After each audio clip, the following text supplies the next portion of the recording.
bilisan mo ang takbo.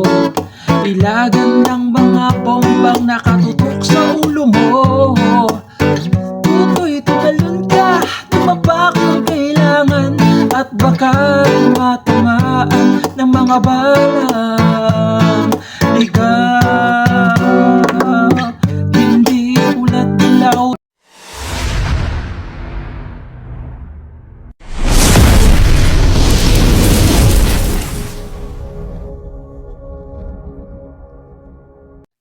Hello mga ka-idol! So ngayon may ituturo ako na naman sa inyong magandang kanta. So itong kantang ituturo ko ngayon sa inyo ay yung request. Ayan, request ng ating isang idol, no? So yung request niya pala rito ay yung Tatsulok by Bamboo na reggae version. So ito na yung request mo, idol. Sana magustuhan mo tong reggae version natin, no? Pero itong reggae na to is gagawin nating easy version lang, okay? So easy reggae lang to, okay? Para mas matugtog ng gustong tumugtog nito, no? So dito muna tayo sa kanyang reggae pattern. So yung reggae pattern natin dito is ganito lang. Ito yung bass natin palagi, no? So sa mga nanonood dyan ng reggae natin, ito yung bass natin. Nakasama lagi yung string, okay? Itong 6 string kasama palagi yan pag magbe-bass kayo, okay? So ganito siya pag magbe-bass. Okay, ganun siya. Tapos strum daw pababa. Tapos stop sa string, strum down pababa. Okay? So ganito siya, lalagyan ko ng chords para mas maintindihan niyo. So ganito siya. Tapos strum down, top, tapos strum down ulit. Okay, ulitin ko, bass.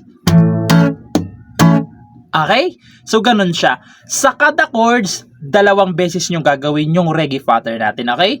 Make sure nyo lang pala mga ka-idol na tapusin nyo tong video kasi sa chorus, mag-iiba yung kanyang reggae, okay? Pero madali lang rin naman. Mag-iiba lang siya kasi pag tinugtong ko rito, mas mahihirapan kayo, okay? So ganito siya, ulitin ko. Bass. Okay? Dalawang beses kada chords, okay? So, klaro tayo dyan, no? Sana maintindihan nyo, no? So, dito na tayo sa kanyang whole verse. So, yung whole verse niya rito is B minor, A, B minor, tapos G, tapos B minor ulit, tapos A ulit, tapos G, tapos A, tapos B minor. Okay? So, pero hindi ito yung ituturo natin. So, inisa-isa ko lang rito para mas maintindihan nyo. Okay? So, yung B minor na gagamitin natin is dito. Ayan. Ayan. Dito siya sa may 1, 2, 3, 4, 5, 6, 7. Okay? Sa 7 fret nakabar. Ayan, 7 fret.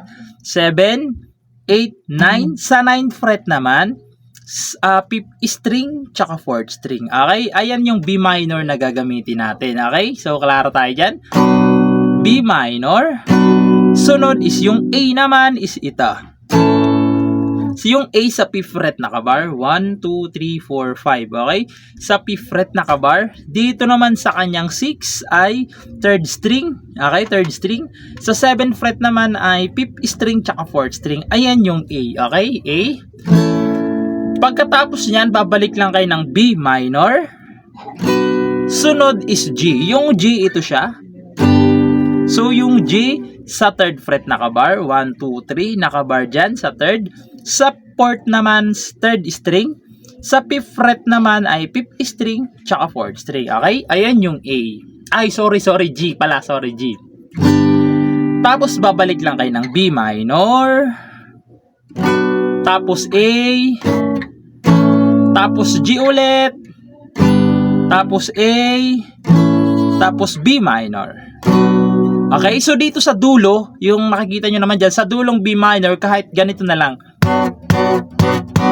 Kasi papasok dyan yung kanyang free chorus. Okay? So, ganun na lang sa dulo. Okay?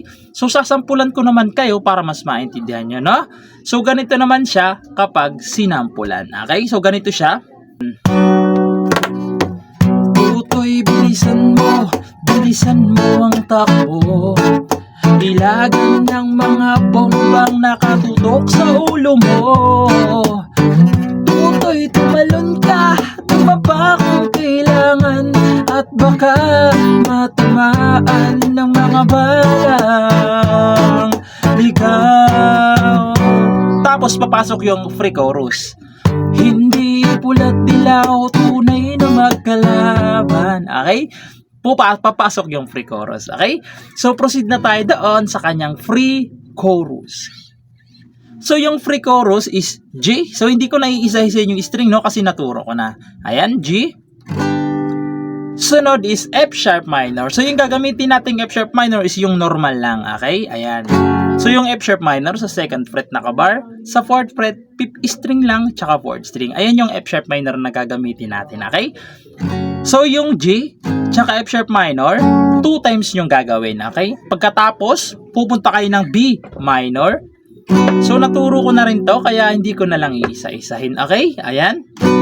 Tapos pupunta kayo ng A, tapos G, tapos babalik lang kayo ng A. Okay? So klaro tayo dyan sa free chorus, no? Baka kasi malito kayo. So sasampulan ko naman yung kanyang free chorus para mas maintindihan nyo. So ganito naman siya kapag plinay. Hindi pula't dilaw, tunay na magkalaban. Ang kulay at tatak ay di siyang dahilan.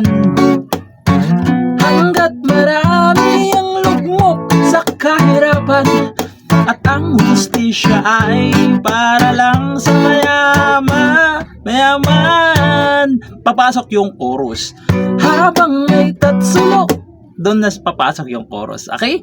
So, sana naintindihan niyo yung pre-chorus natin, ha? So, proceed naman tayo doon sa kanyang chorus.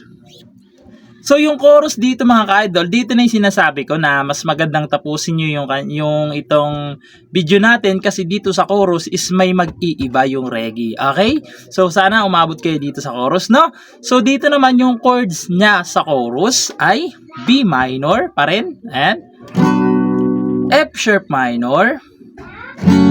Tapos, dito na. So, kung makikita nyo dyan, iba na mayroon ng open close parenthesis yung chords. Okay? Ibig sabihin yung may open close parenthesis na chords, ayan yung G, 'di ba? May open close parenthesis yung G. Isang strumming lang. Okay? So ganito siya. Bass, strum down, top, strum down, lilipat agad. Okay? So yung may open close parenthesis diyan is yung G, tapos A. Okay? Yung strum diyan, bass, strum down, tap sa string, strum down. Lipat agad. Okay? Isang beses nyo lang gagawin yung strumming natin. Okay? Diba kanina, dalawa. Ngayon, isa na lang. Tapos, dilipat agad. Okay? Yung may open close parenthesis lang, ha? Pag wala na, yung normal na. Okay? So, nakalagay dyan, G na may open close parenthesis. A na may open close parenthesis. B minor na wala ng open close parenthesis. Okay? So, dito sa B minor, kahit puro down, ganyan-ganyan na lang. Okay? So, sana naiintindihan nyo mga ka-idol, no? Kasi parang naguguluhan din ako. So, sasampulan ko naman yung kanyang chorus para mas maintindihan nyo, no? So, ganito naman siya sa chorus kapag ginantahan. Habang may tatsulok, lahat sila ay nasutuntok. Di matatapos itong gulo. Tapos, papasok na naman yung kanyang second verse. Okay? Doon sa naman sa verse, doon sa part na na na na na na na na na tutoy, bilisan mo, huwag kang magmadali. Baka bigla ka na lang umandusay dyan sa tabi. So, ganun siya. Okay? Babalik lang kayo doon sa kanyang verse. Yung sinabi kong verse kanina, paulit-ulit na lang yun. Tapos pre-chorus, tapos chorus ulit. Okay?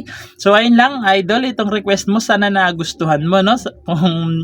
Sana naintindihan mo rin. Kasi parang nahihirapan ako intindihin yung sarili ko. So, ayun lang. Sana nagustuhan mo, idol. And maraming salamat sa inyong lahat. And bye-bye.